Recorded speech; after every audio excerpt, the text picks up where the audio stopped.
let's go to the next question. This is more personal, I think, personal question. So this person asked, I am easily intimidated.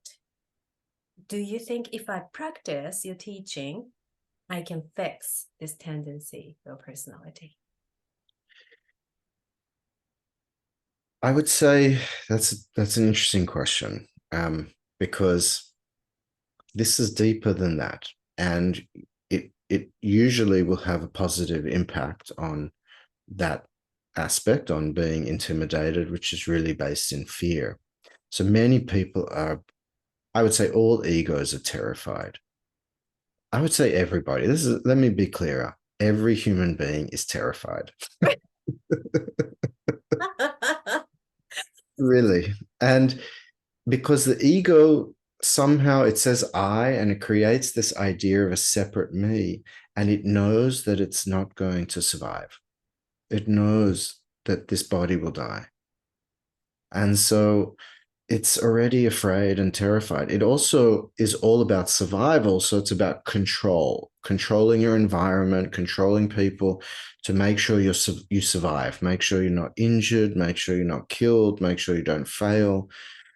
And so this egoic mechanism is all trying to help you survive and trying to avoid danger and make you safe. And the result of that is that the truth is it's a scary world. It's a world full of danger, and a world we are going to die, and we are going to fail, and people will reject us, and all the things we're afraid of actually do happen all the time. And so we feel fear. Now, ultimately, that's got nothing to do with the truth of who you are, because the truth is true whether you're scared or not. And when you discover the truth of yourself, what you discover is something that is beyond birth and death. So body is born and body will die. Ego is born and ego will die. Your story is born and then your story will die.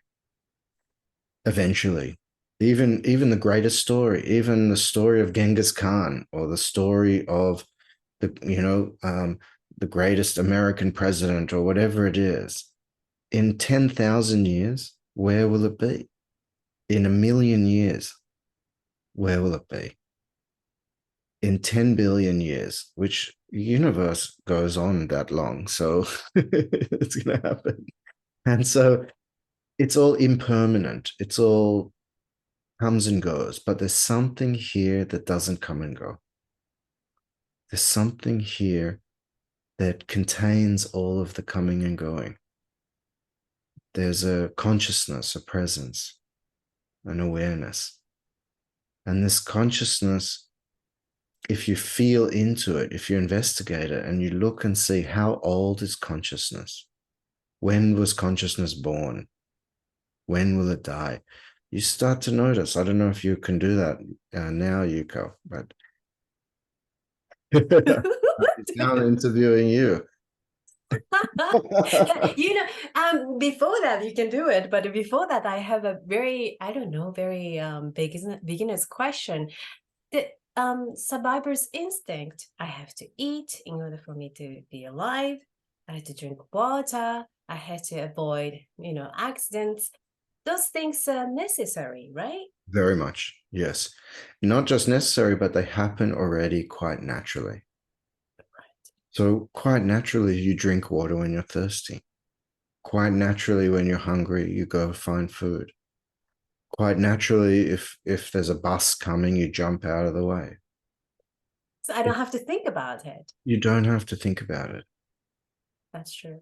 One of the most important things for your survival is that your heart beats and that your lungs breathe. Now, do you think about them and make them happen? No, I don't think so. They happen by themselves. So then this voice in the head says, I need to be in control and I need to survive. As if there's this separate me, separate to your body or separate to what's happening naturally, that suddenly now is in charge and suddenly now has to survive.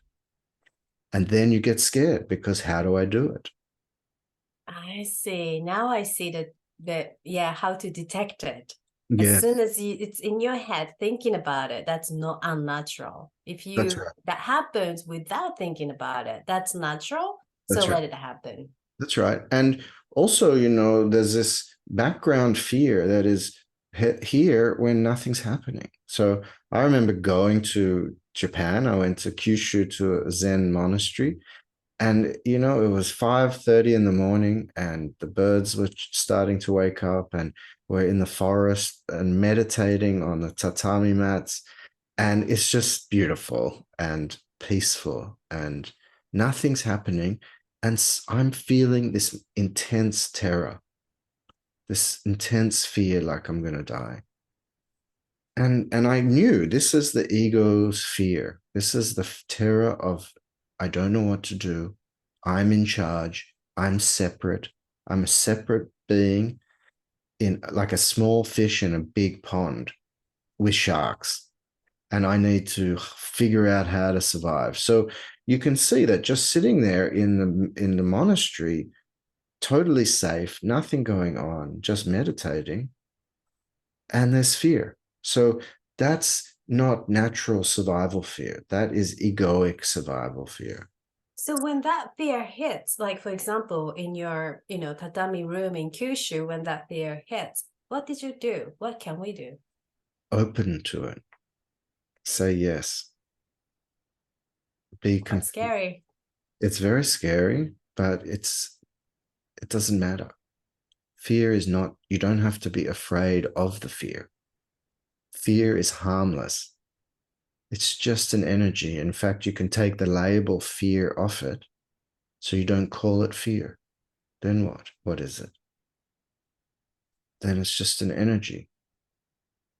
And if you don't take it personally, if you don't tell a story about it, if you don't feel victimized by it, if you don't blame someone else for scaring you, but you just open to your own energy and say yes to it, it will come and it'll get big and then it'll wash away and it'll go away. So this person who asked this question, maybe he or she can do that when this intimidation occurs.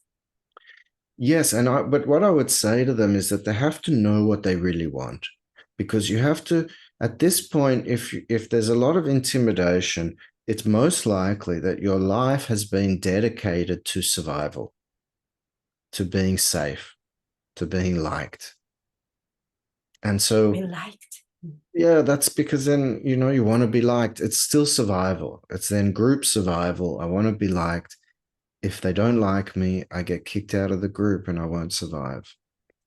And so you have to want the truth more than you want survival, because the survival of the ego becomes the veiling or the cover of your natural self. So instead of just enjoying your natural self, I'm terrified, thinking, trying to figure it out, trying to be in control, angry about it, and sad about it. And so if you want the truth, you don't first cure all those problems. You don't first take the intimidation away. You go for the truth no matter what. Even if it's scary, so what? I want freedom. I want consciousness. I want the truth. I want love. And even if it's scary, I'm going for it anyway. So your teaching can facilitate this process of going there. I can support it, just like I'm doing now. I can speak about it and I can encourage and support. And in the end, you have to go there yourself, because there's nowhere to go, and it's only a game you're playing with yourself. And so you have to wake up from the game you're playing with yourself. But it's my job, it's my role to support people, to reflect back what's true. So, that's my job, is to reflect back the truth of who you are. Mm-hmm.